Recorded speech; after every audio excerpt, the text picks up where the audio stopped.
तो आज हम चलेंगे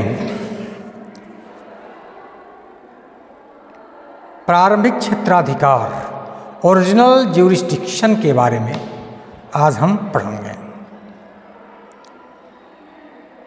उच्च न्यायालयों का प्रारंभिक क्षेत्राधिकार उच्चतम न्यायालय की अपेक्षा कम महत्वपूर्ण है। उच्च न्यायालय का जो प्रारंभिक क्षेत्राधिकार है उच्चतम न्यायालय की अपेक्षा कम परंतु महत्वपूर्ण है। सर्वोच्च न्यायालय को प्रारंभिक क्षेत्राधिकार अनुच्छेद 131 तथा अनुच्छेद 32 के अधीन प्राप्त है। यहां देखिए, सर्वोच्च न्यायालय को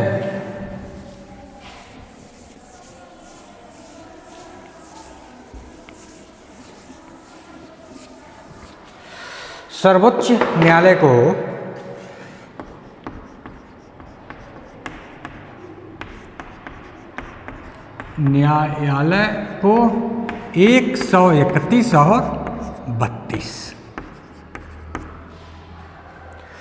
131 था सर्वोच्च न्यायालय को प्रारंभिक क्षेत्राधिकार अनुच्छेद 131 तथा अनुच्छेद 32 के अधीन प्राप्त है। सर्वोच्च न्यायालय की भांति उच्च न्यायालयों को मूल अधिकारों के संबंध में प्रारंभिक क्षेत्राधिकार प्राप्त है। इसके अंतर्गत कोई व्यक्ति अपने मूल अधिकारों को लागू करवाने के लिए सीधे उच्च न्यायालय में वाद संस्थापित कर सकता है। उच्च न्यायालय अनुच्छेद 226 के तहत अधिकारों को लागू करवाने के लिए रीट जारी कर सकता है। उच्च न्यायालय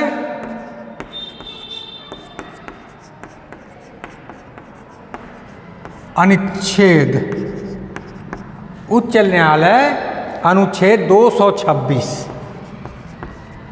226 के तहत मूल अधिकारों को लागू करवाने के लिए रीट जारी कर सकता है। अनुच्छेद 32 के अधीन सर्वोच्च न्यायालय को भी मूल अधिकारों के संबंध में प्रारंभिक क्षेत्राधिकार प्राप्त है। अतः कोई व्यक्ति अपने मूल अधिकारों के प्रवर्तन के लिए सीधे उच्च न्यायालय जा सकता है।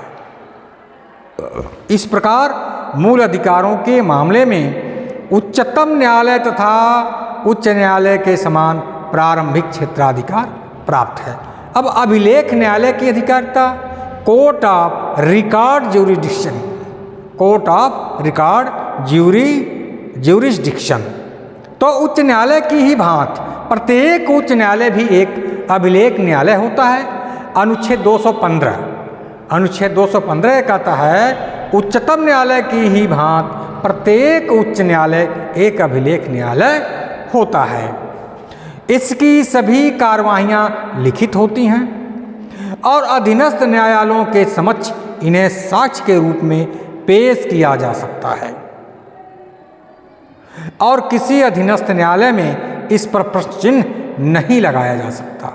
इसे अपने अवमान के लिए दंड देने की भी शक्ति प्राप्त है। अब अपीली क्षेत्राधिकार, अपीली ज्यूरिसडिक्शन। उच्च न्यायालय को अपीली क्षेत्राधिकार भी प्राप्त है। यह अपने अधीनस्थ न्यायालयों की अपीलों की सुनवाई करता है जिसमें सिविल, आपराधिक एवं राजस्व संबंधी मामले सम्मिलित होते हैं।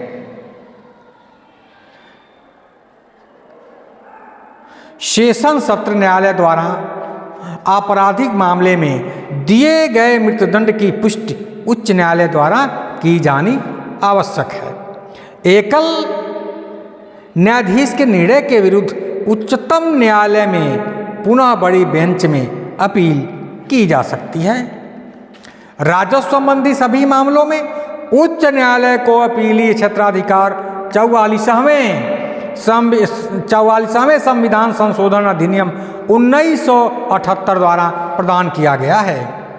इस प्रकार राज्य में जिला न्यायाधीश की नियुक्ति राज्यपाल द्वारा उच्च न्यायालय के परामर्श से की जा सकती है। जिला न्यायाधीशों के अतिरिक्त राज्य की न्यायिक सेवा में अन्य व्यक्तियों की नियुक्ति राज्यपाल द्वारा राज्य लोक सेवा आयोग तथा राज्य के उच्च न्यायालयों के परामर्श के पश्चात उसके द्वारा इस विषय को शासित करने वाले नियमों के अनुसार ही की जा सकती है। कोई भी व्यक्ति जिला न्यायाधीश के पद पर तभी नियुक्त किया जा सकता है जबकि वह पहले से ही संघ राज्य की सेवा में हो या कम से कम 7 वर्ष तक अधिवक्ता के रूप में कार्य कर चुका हो और उच्च न्यायालय में उसकी नियुक्ति की सिफारिश किया हो। इस प्रकार जिला न्यायाधीश की नियुक्ति के लिए संविधान में 2 तरीके विहित किए गए हैं। पहला है संघ राज्य की सेवा में पहले से ही सेवारत व्यक्तियों में से नियुक्त, दूसरा है 7 वर्ष तक वकालत कर चुके व्यक्तियों में से नियुक्त। संविधान का अनुच्छेद 235 उच्च न्यायालयों को जिला न्यायालयों तथा इसके अधीन न्यायालयों पर नियंत्रण की शक्ति प्रदान करता है। संविधान का अनुच्छेद 235 उच्च न्यायालयों को जिला न्यायालयों तथा इनके अधीन न्यायालयों पर नियंत्रण की शक्ति प्रदान करता है। इसके अनुसार जिला न्यायाधीश के अतिरिक्त राज्य की न्यायिक सेवा में व्यक्तियों की पदस्थापना, पदोन्नति तथा उनकी छुट्टी देने के मामलों में उच्च न्यायालयों को नियंत्रण प्राप्त है। अनुच्छेद 236 के अनुसार जिला न्यायाधीश अभिव्यक्ति के अंतर्गत आते हैं जो निम्न है। पहला है नगर सिविल न्यायालय का न्यायाधीश। पहला क्या है?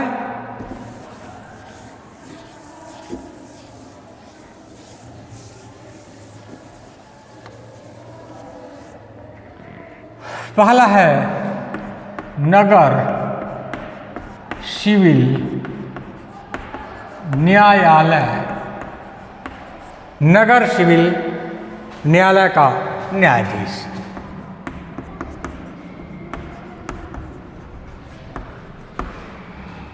दूसरा क्या है? दूसरा है अपर जिला न्यायाधीश। दूसरा है अपर जिला न्यायाधीश। तीसरा है संयुक्त जिला न्यायाधीश। चौथा है सहायक जिला न्यायाधीश। पांचवा है लघु न्यायालय का मुख्य न्यायाधीश। छठवां है मुख्य प्रेसिडेंसी मजिस्ट्रेट। सातवां है अपर मुख्य प्रेसिडेंसी मजिस्ट्रेट। और आठवां है सेशन न्यायाधीश। नौवां है अपर सेशन न्यायाधीश। 10वां है सहायक सेशन न्यायाधीश। तो इस प्रकार अनुच्छेद 236 में न्यायिक सेवा पद पर कार्य इस प्रकार अनुच्छेद 236 में न्यायिक सेवा पद का अर्थ स्पष्ट किया गया है। इसके अनुसार न्यायिक सेवा पद से ऐसी सेवा प्रेरित है जो अन्यथा ऐसे व्यक्तियों से मिलकर बनती है जिसके द्वारा जिला न्यायाधीश के पद का और जिला न्यायाधीश के पद से अवर सिविल न्यायिक पदों का भरा जाना आशयित है। अनुच्छेद 235 के अधीन यह निर्णित किया गया है कि जिला न्यायाधीशों के स्थानांतरण का अधिकार केवल उच्च न्यायालय को ही प्राप्त है, सरकार को नहीं। अनुच्छेद 235 के अधीन अधीनस्थ न्यायालयों पर नियंत्रण में अनुशासनिक नियंत्रण भी शामिल है। अतः उच्च न्यायालय अधीनस्थ न्यायालयों के न्यायाधीशों के आचरण के बारे में जांच कर सकता है और उन्हें दंड भी दे सकता है, परंतु पदच्युत की स्थिति केवल राज्यपाल को ही प्राप्त है। धन्यवाद।